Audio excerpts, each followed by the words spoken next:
അമ്മേ പരിശുദ്ധ അമ്മേ പരിശുദ്ധമേ ദൈവമാതാവേ കൃപാസനത്തിലൂടെ ഞങ്ങളുടെ ദേശത്തിനും അമ്മ മധ്യസ്ഥം തേടി തന്ന എല്ലാ അനുഗ്രഹങ്ങൾക്കും കൃപകൾക്കും ഞങ്ങളിപ്പോൾ ഹൃദയം നിറഞ്ഞ നന്ദി പറയുന്നു.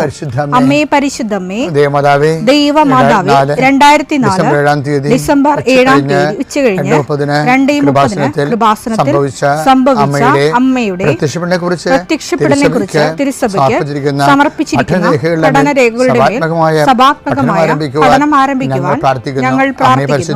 അമ്മേ പരിശുദ്ധമേ ഭൂസ്വർലോകങ്ങളുടെ രാജ്ഞിയായ അങ്ങേയ്ക്ക് ഭൗമസംരക്ഷണത്തിനായി പ്രപഞ്ചപ്രകൃതിയെ തന്നെ തിരുസഭ പ്രതിഷ്ഠിക്കുവാൻ ഈ പ്രത്യക്ഷീകരണം വഴി ഇടയാക്കണമേ. പരിശുദ്ധമേ ജപമാല മാതാവേ സകല കൃപാസനം പ്രാർത്ഥനയോടും ചേർത്ത് ഞങ്ങളിപ്പോൾ പ്രാർത്ഥിക്കുന്ന ഈ കുടുംബത്തിന്റെ പ്രത്യേക നിയോഗം മക്കളെ അമ്മയുടെ പ്രത്യക്ഷീകരണത്തിന്റെ ഈ അനുഗ്രഹവേളയിൽ ഞങ്ങൾക്ക് സാധിച്ചു തരുവാൻ കനിയണമേ.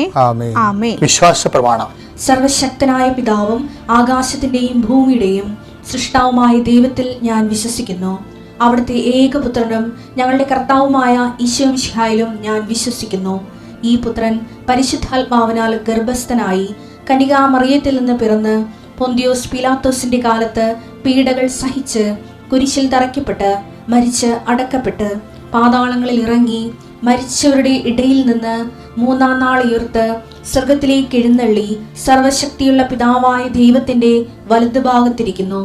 അവിടെ നിന്ന് ജീവിക്കുന്നവരെയും മരിച്ചവരെയും വിധിക്കുവാൻ വരുമെന്നും ഞാൻ വിശ്വസിക്കുന്നു.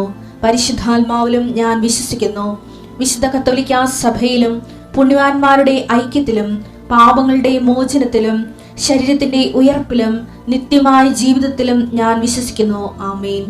സുഖസ്ഥനായ ഞങ്ങളുടെ പിതാവേ, അങ്ങയുടെ നാമം പൂജിതമാകണമേ. അങ്ങയുടെ രാജ്യം വരണമേ.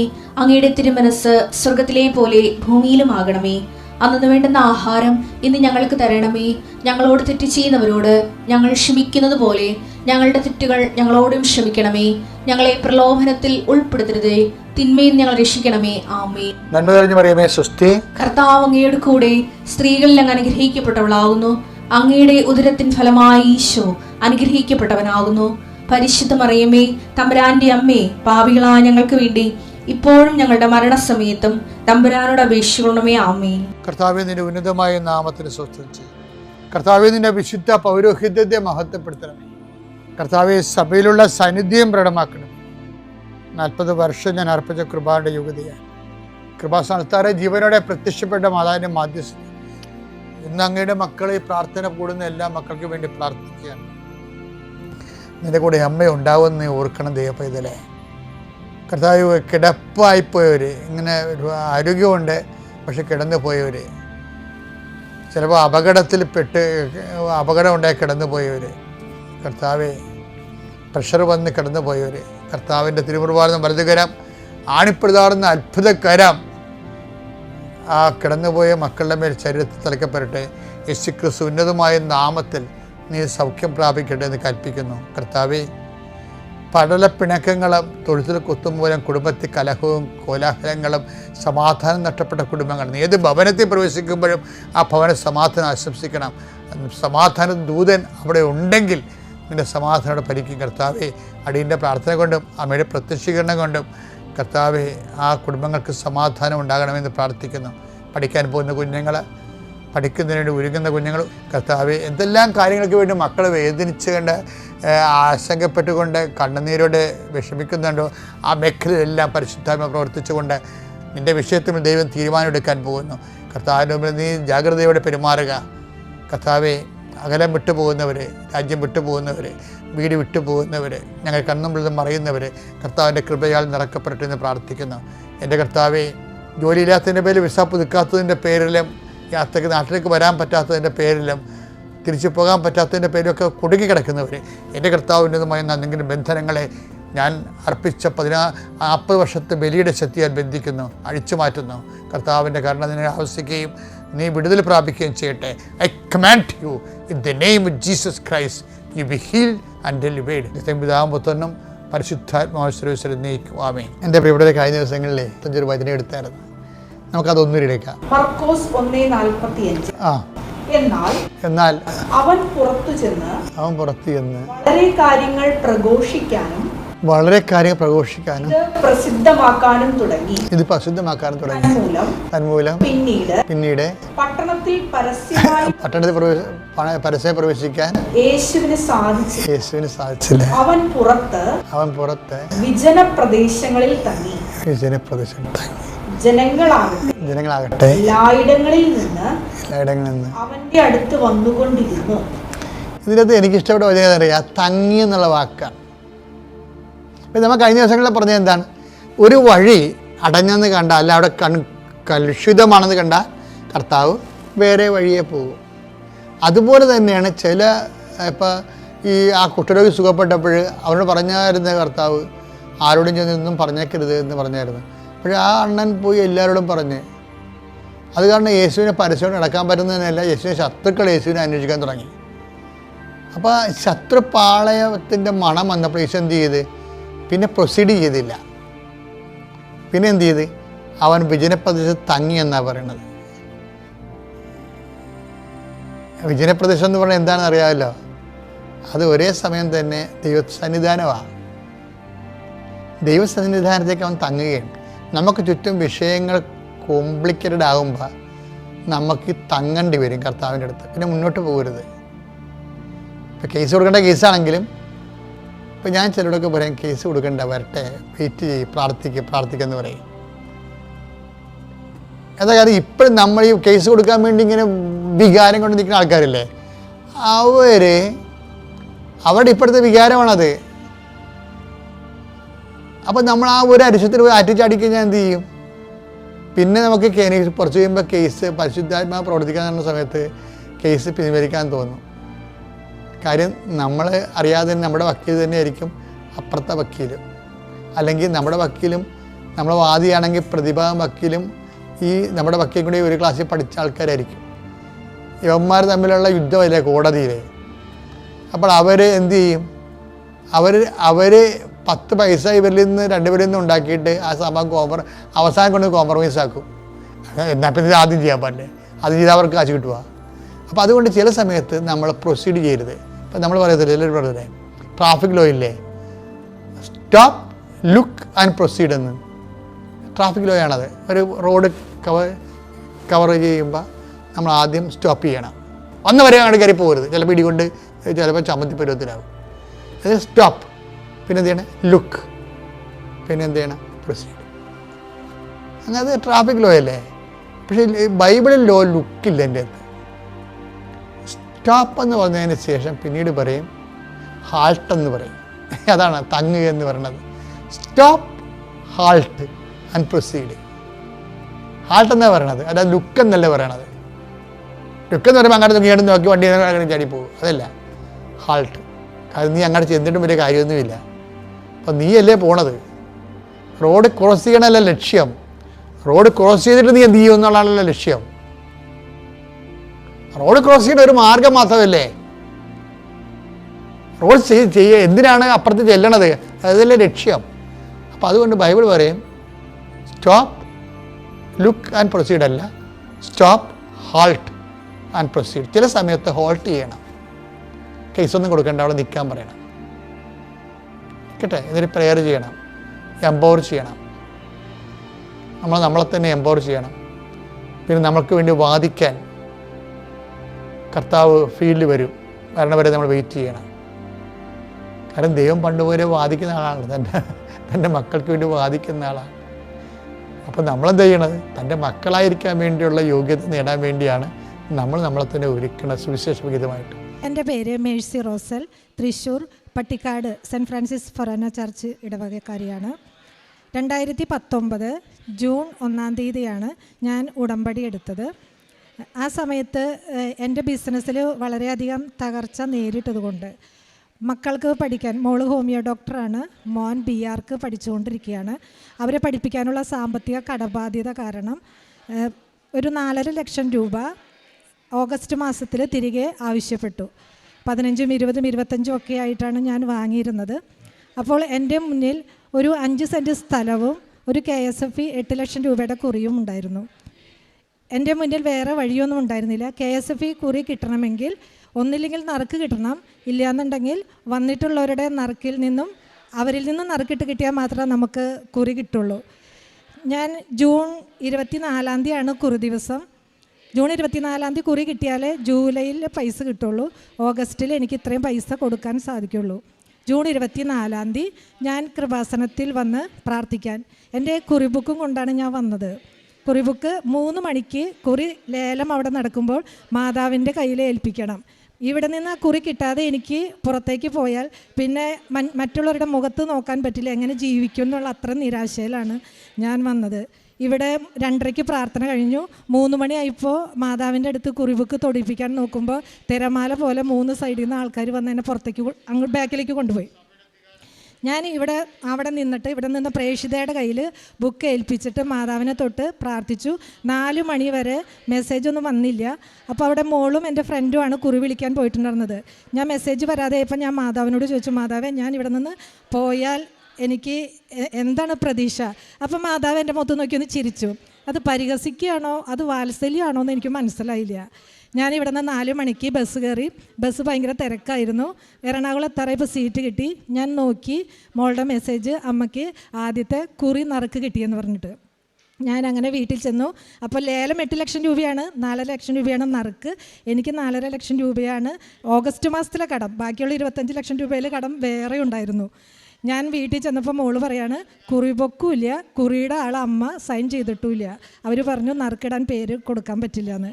പക്ഷേ അവർ കുറച്ച് കഴിഞ്ഞപ്പോൾ പേരിട്ടോളാൻ പറഞ്ഞു. ഒരു നറുക്കും 3 ലേലമാണ്. അതിൽ 11 പേര് ലേലത്തിനുണ്ടായിരുന്നതിൽ ഫസ്റ്റ് നറുക്ക് എനിക്ക് കിട്ടി. എന്നെ മാതാവ് അവിടെ നിന്ന് അനുഗ്രഹിച്ചു. ഞാൻ സന്തോഷത്തോട് കൂടിയിരുന്നു. ഈ 5 സെൻറ്റ് സ്ഥലം വിൽക്കാൻ വെച്ചിട്ടുള്ളതാണ് ഈട് വെച്ചിട്ട് ഞാൻ ഈ പൈസ എടുക്കാൻ ഉദ്ദേശിച്ചിട്ടുണ്ടായിരുന്നത്. ഞാൻ ഇതും കൊണ്ട് ചെന്ന് അവർ പറഞ്ഞു ജൂലൈ 24 പൈസ റെഡിയാവുമെന്ന്. പക്ഷേ ഇത് അഡ്വക്കേറ്റിൻ്റെ കയ്യിൽ കൊടുത്തു കഴിയുമ്പോൾ അഡ്വക്കേറ്റ് കുറച്ച് കാര്യങ്ങൾ നോക്കും, നമ്മുടെ കേസ് കാര്യങ്ങളൊക്കെ. അപ്പം നോക്കിയപ്പോൾ അതിലെനിക്കൊരു കേസ് ഉണ്ടായിരുന്നു. ആ കേസ് എനിക്ക് കഴിഞ്ഞതാണ്, പക്ഷെ അതിൻ്റെ പേപ്പർ ആവശ്യപ്പെട്ടു. പക്ഷേ അത് എനിക്ക് കോർട്ടിൽ നിന്ന് കിട്ടിയതായിട്ട് ഓർമ്മയുണ്ട്, പക്ഷെ അത് എവിടെയാണെന്നുള്ളത് ഫയലുകളിലൊന്നും കാണാനില്ല. അപ്പം ഞാൻ വീണ്ടും ബുദ്ധിമുട്ടിലായി. വീണ്ടും എനിക്ക് കിട്ടാൻ പോകുന്നത് ആഗസ്റ്റ് 24 ഞാൻ ഓഗസ്റ്റ് 10 വരെ പ്രാർത്ഥിച്ചു. അപ്പോൾ അവർ പറഞ്ഞു, അല്ല ഞങ്ങൾക്കത് കിട്ടാണ്ട് പൈസ തരാൻ പറ്റില്ല എന്ന് പറഞ്ഞ KSFEക്കാർ. ഞാൻ ഒരു ടൈലറിങ് ഷോപ്പ് നടത്തുമായിരുന്നു. അപ്പോൾ ഞാൻ അന്ന് ഷോപ്പിൽ പണിയൊന്നും എടുക്കാൻ പറ്റാതെ വിഷമിച്ചിരുന്നു. കാരണം ആഗസ്റ്റ് 15 എനിക്ക് പൈസ കൊടുക്കണം. അവരുടെ അടുത്ത് ഇനി എന്ത് പറയണം എന്നുള്ളത് എനിക്കറിയില്ല. ഞാൻ പ്രാർത്ഥിച്ചുകൊണ്ടിരുന്നപ്പോൾ എൻ്റെ കട്ടിംഗ് ടേബിളിൻ്റെ അടിയിൽ ഒരു കള്ളിയുണ്ട്. ആ കള്ളിയിൽ ഒരു പഴയ പൗച്ച്, കുറച്ച് പെൻസിലും പേനൊക്കെ ഇരിക്കുന്ന പൗച്ച് എനിക്ക് കാണിച്ചു തരാണ് മനസ്സിൽ. അപ്പോൾ ഞാൻ വിചാരിച്ചത് എന്താണ് ഇതിങ്ങനെ കാണിച്ചു തരണേ. ഞാൻ എന്നിട്ട് അത് പോയി നോക്കിയപ്പോൾ ഈ പേപ്പർ ഒരു 3 പീസ് കീറിയ പേപ്പർ ഈ പൗച്ചിൻ്റെ ഉള്ളിലിരിക്കുകയാണ്. ഞാനത് എടുത്തു നോക്കിയപ്പോൾ കോർട്ടിൽ നിന്ന് കിട്ടി വാങ്ങിച്ചിട്ടുള്ള ആ പേപ്പറായിരുന്നു അതിൽ.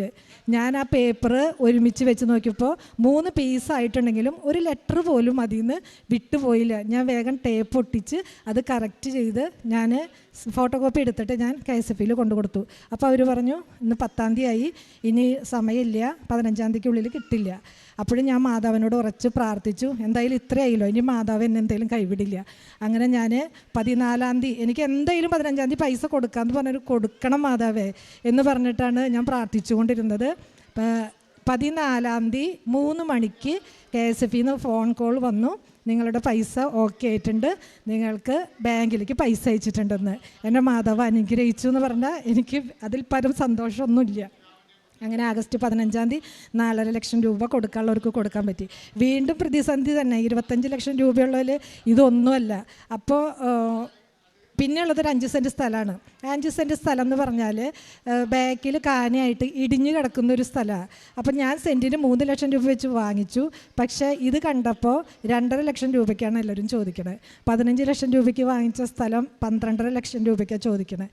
എൻ്റെ മോളുടെ പഠിപ്പ് കഴിഞ്ഞിട്ടുണ്ട്, എൻ്റെ വീടൊന്ന് റിനോവേഷൻ ചെയ്യണം, കുറച്ച് കടങ്ങൾ വീട്ടാനുണ്ട്, മോളുടെ വിവാഹം ചെയ്യണം. എൻ്റെ മുന്നിൽ വേറൊരു വഴിയില്ല.